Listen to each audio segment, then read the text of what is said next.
Welcome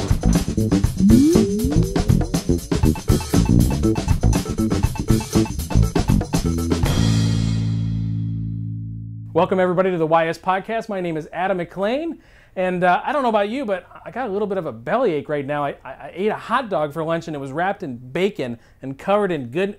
Anyways, we want to get you off to our first tip. It comes from Fred Lynch. He's going to talk to you about learning styles. What's up? This is Fredo with the Rattle and the Jammo. What's up everybody doing? I hope everybody's good out there. This is, I guess, your YS tip of the day. I want to talk to you a little bit about different learning styles. As you know, as well as I know, you got all kind of kids who are all over the place many times as they come into our world to kind of learn something. And we just have that little time to pass on to them knowledge, the depths of knowledge that we have grafted out of all of our hard work. How do you make sure that that doesn't go to waste? One of the best ways is to observe and learn the different learning styles that young people have, that students have, that we all have. Now, you can go on Yahoo, you can go on Google and just Google up learning styles, and there's all kind of cool stuff that's out there.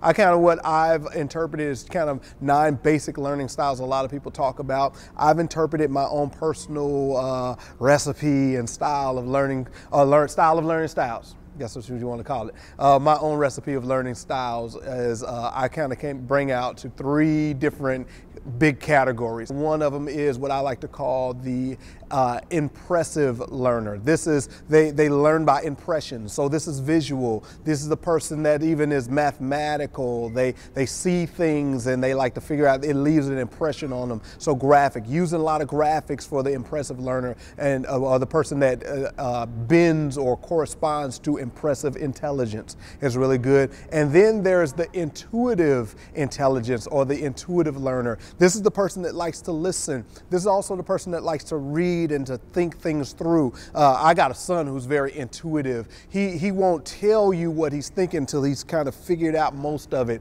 so he won't look stupid, I guess. But an intuitive person is a person that wants to see the big picture and then they go in deeper, but they kind of want to get back and see the whole big thing. So they're very intuitive. They are great listeners. They want to listen through things. They're interested in questions. So a lot of times utilizing questions as well as giving them a chance to talk through things and speak through things. And then there's the expressive learner, which I kind of pulled into that, talking about things and talking through things. The expressor learner or the expressive intelligence is probably where we see a lot of teens, a lot of youth. Most people say that you learn most things when you do those things. So you learn it as you do it. And an expressive learner is a person that likes to put their hands on it. The kinesthetic, that's a big word for you, look it up. Use it like in 10 of your next sermons. But the impressive, the kinesthetic learning, they like to put their hands on it. They like to figure it out, take it apart, put it back together and say, that's how that worked right there. They love to express. They love to talk. They love dialogue. One of my favorite sayings right now I'm using is that revival is not always as a result of great preaching, but it's a result of great dialogue. True revival happens in dialogue as we go back and forth, and that expressive person is the person that loves that. They go back and forth, give them a chance to talk as well. Well, those are 3 different styles. What can you do to kind of dig into those? Well, mix it up sometimes. Don't just do one style of teaching. Put a little gumbo in your teaching. Put a little this, put a little that, and the other, and get to the point where you can go between the 3 different styles all the time. Jesus would do it all the time. He's walking down the road and he's like, look at the birds. I'm sure there were birds right there.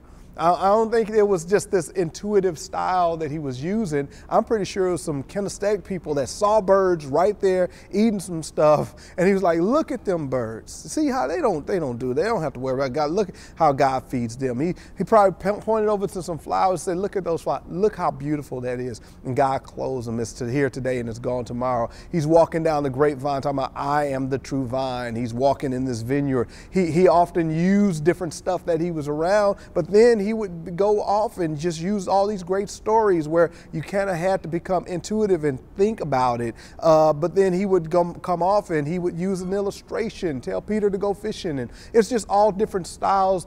So use those. Learn how to be able to juggle them well and use them interchangeably. And it will really, really help you in a great way. And you will be great, and they will call you blessed when you enter the room. There's your tip. YS, represent peace. Just the other day, I had a chance to catch up with Greg Stier, and he has this devotion to share with you this week. I love youth leaders, and one of the reasons I love youth leaders is because most youth leaders I know are in their job not because of the pay, but because of the payoff. And the payoff is when we see kids come to Christ. But one of the things that makes us struggle is because sometimes we're work, and we expect this revolution and revival and these kids all to love Jesus and serve others and share the message, and then it doesn't happen and we get discouraged. I can't help but think back to 1 Kings and the story of Elijah the prophet. Basically, you know the story leading up to the showdown at Mount Carmel Corral where King Ahab challenges Elijah, and Elijah challenges King Ahab. Basically says, Elijah says, listen, we're going to see who the real God is. So I want you to meet me at Mount Carmel. And all the people of Israel gather around Mount Carmel. And they're going to see if the real God is the God of Baal or the real God is Yahweh himself. And so the people can't wait. This is like the ultimate fighter, a cage match between Baal on one side and Yahweh on the other. And basically Elijah says, get all your prophets and let them make a sacrifice. And I'll make a sacrifice, and whichever God answers by fire, this will be the true God. So this should have been an easy one for Baal, because Baal was supposedly the god of fertility who rode on a cloud. He lived on Mount Carmel, so he had a home field advantage, and threw lightning bolts for fun. So this should have been easy. So the 400 prophets of Baal gather together. They make a sacrifice, and you know the drill. Nothing happens, and finally Elijah at about noon stands up and starts to taunt him. Hey, where's Baal? You know, maybe he's on a vacation.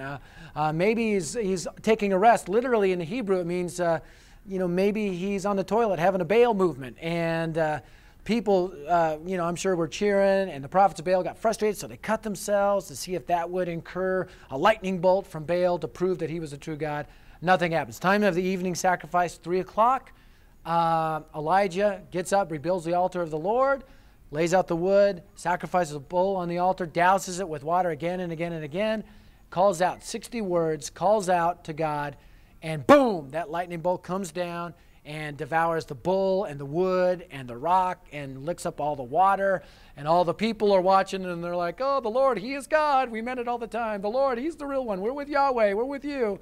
He commands all the prophets of Baal to be slaughtered, and they are. And he knows there's going to be a revival in Israel right now. And so he literally runs back to Jezreel. It's like 20 miles or something like that. Runs back, knowing there's going to be a revival. But the next day, he gets a love note from Queen Jezebel that says, heard about what happened at Mount Carmel to my prophets, and tomorrow you're going to be dead. Maybe you kind of relate with Elijah a little bit. Maybe you got a note from a parent whose kid got hurt at camp or something, or got his feelings hurt by you in youth group for something, and you get that love note, you know, dear youth leader, heard about what happened, and tomorrow you're dead or you're fired, one or the other. And so what does Elijah do? He's discouraged, like we often get discouraged in ministry. He runs 200 miles, he ends up 200 miles away in a cave in the wilderness. And he's frustrated, he wants to die, wants to give up on ministry. And God, you know, basically calls him to look out the mouth of a cave, and there comes a great earthquake reverberating through the valley. But God is not there. And then a fire that burns through it. God is not there. And then a windstorm that just breaks all the rocks. God is not there.